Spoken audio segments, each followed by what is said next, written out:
Hi, I'm Lucas and welcome to the very first Q&A on my channel where you can learn how to use technology to get more productive. First question comes from my buddy Renaud and he asks, why did you decide to leave Evernote? To understand why I wanted to leave Evernote, it's good to understand why I first decided to use Evernote, which is it was very lightweight and quick to use as a result. The mobile app especially was amazing. It had a widget that enabled me to quickly capture new thoughts in multiple ways just by pressing one button, whether that's typing something in, recording something, or even taking a picture. It was easy to do. But then at some point, Evernote rolled out an update which was completely a revamped version of the software. But for me, that update wasn't for the best at all, actually. Things like capturing, where they used to take about a second, now literally took 10 seconds. The app got extremely slow and sluggish, rendering it pretty much unusable. Fortunately, the desktop version wasn't affected, or I should rather say I was still able to use the old version, which is now called Evernote Legacy. So I held on to that for a while, but then the mobile app was starting to get forced updates too, rendering that widget I mentioned completely unusable. I went as far as even manually downloading APK files from third-party sources to try and revert back to that old version, but to no avail. That's when I decided I'm gonna look for a new system. But I guess it was a blessing in disguise because it did lead me to this search for new tools and apps, which I decided to record on this channel. So it's kind of the reason for this channel's existence in a way. I am very interested in seeing how Evernote has evolved since I last looked at it. I want to give it another chance, so I will be reviewing it again in an upcoming video. Rupen asks, how do I compare Nirvana to FacileThings? Great question, because these tools are pretty unique in that they are completely made for the getting things done methods. So when you use the tools, you will find that they are very much tailored to this system only. And it makes them very comparable. Now, if I had to choose between the two, it would be FacileThings. I think it's just a bit more intuitive than Nirvana. I reviewed both of them on my channel though, so if you're interested, you can check both of those videos out as well. But I'm not actually using either one because personally, I prefer a little bit more flexibility in setting up my system, kind of being the architect of my own system in a way. Paris asks, if I had to choose between Notion and ClickUp for GTD, which one would I choose? I would probably go with ClickUp because it has a better native task management functionality from what I've seen. But that doesn't make Notion a great tool to at least give a try. And especially when it comes to reference, I think Notion may be the best tool out there. So it's really a matter of personal preference in the end, as always. If you go with the route of combining the two, as you suggested in your question as well, I would just say be careful. The more tools you're relying on to organize your life for you, the higher the risk that something may get lost because you may refer to tool A for one thing, tool B for the other, and it can get a bit messy. So try not to rely too much on connecting them, integrating them. It just increases the risk of chaos. I always try to centralize all my life information, including tasks, but also reference material in one tool if I can. Philip, on the other hand, asks, how would I compare ClickUp to TickTick? Stating that he didn't really see major benefits of TickTick over ClickUp. It's true that ClickUp is more comprehensive, but I found TickTick to be more intuitive when it comes to individual task and project management. In fact, it may be the very best tool out there. ClickUp has so much to offer, it can be a bit overwhelming and difficult to orient yourself around in. For me, it's a very close call though, so as always, my only recommendation would be to try out both. Maybe try them out both for a period of 2 weeks up to a month to see and evaluate which one do you like better. Because in the end, that's all that matters. Our buddy from TC Wellness asks, how do I best organize these different areas of responsibility in my life? I have a job, I have multiple businesses. How do I do it? Lists, tags, something else? That's a great question. And it really boils down to the areas of responsibility that you have in your life. Personally, I always prefer organizing my projects by their related area of responsibility. So think of work, family, like you said, multiple businesses you may own. And if you have a task manager that enables nested lists like Todoist and TickTick, but a few others as well, then that would be how I would do it. Tags, on the other hand, I would only apply to the individual task level, for context, for example, or for time estimated for the task. And of course, because I follow the GTD method, the context is also the first line of attack that I go to when actually trying to do things.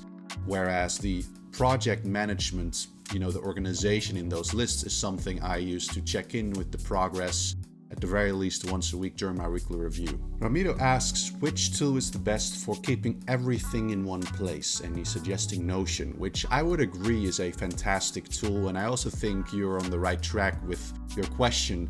I also prefer, like I said in relation to the earlier question, to organize everything in one place. Notion is a great pick for that, but it's not the only one. So check out my GTD video series and you'll find that especially tools like Todoist and TickTick, ClickUp come to mind, Trello as well, that really enable you to store everything in one place without losing too much functionality on one area or another. Whereas some tools like Microsoft To Do, AnyDo, and similar tools have a more limited functionality. They are more focused on task management only, or Evernote is more heavily focused on reference only.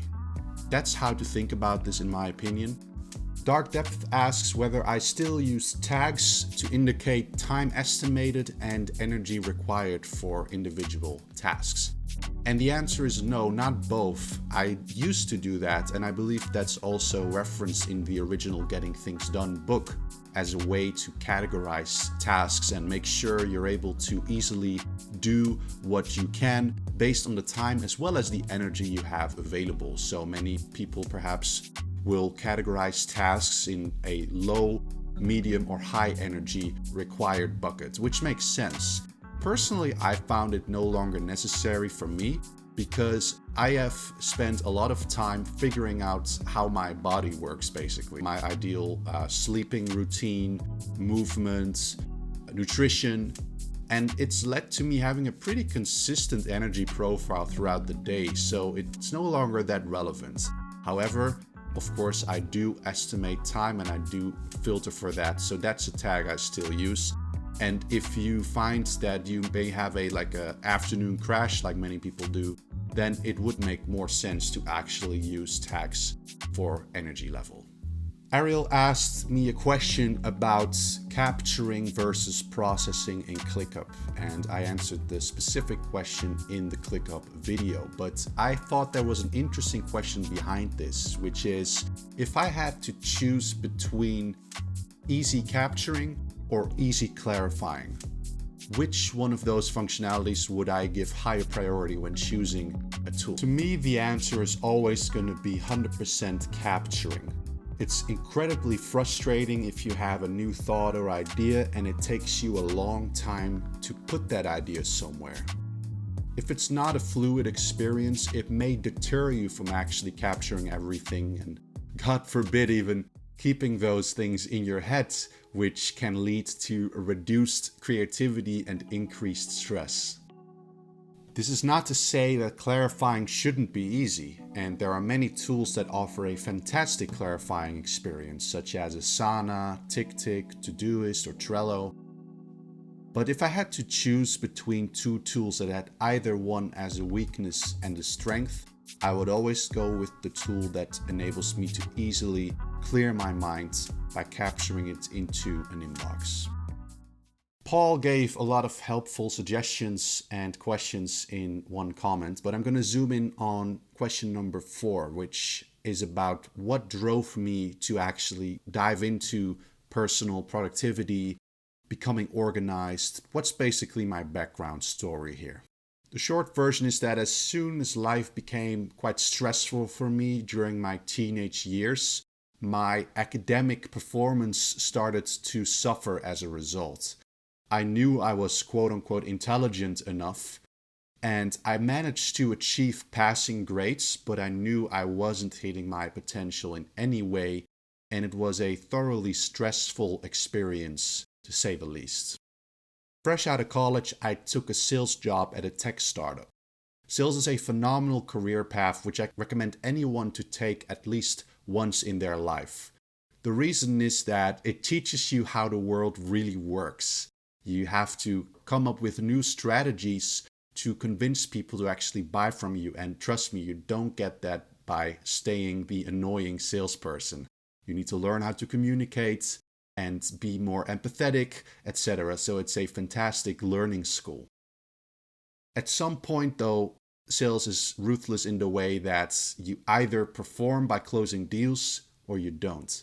And I started to realize a few months into my career that something had to change. I realized I needed a system. So I tried out various things, and through a friend at work, I discovered GTD at some point.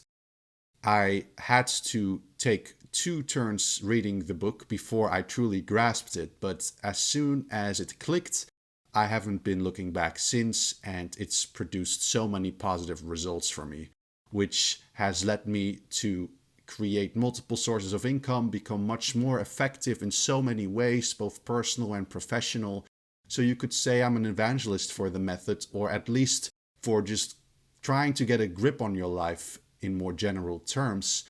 And I advocate for that through this channel by giving people easy ways to actually execute on it. I feel like many gurus, they give you a lot of fluff and tell you some nice words, but they don't really get into the nitty-gritty of how to approach topic ABC, how to get my inbox clean, how to use tool XYZ for GTD. So that's kind of been the inspiration for me in actually creating this channel, and I hope the information I've been sharing so far has helped you in some way or other. I think that's a great way to conclude the Q&A for this video, but I am always interested in hearing more of your questions. So if you have any, leave them down in the comments on this video or any other video, and maybe you'll be lucky and star in the next Q&A video as well. So thank you for watching, and I'll see you in the next one.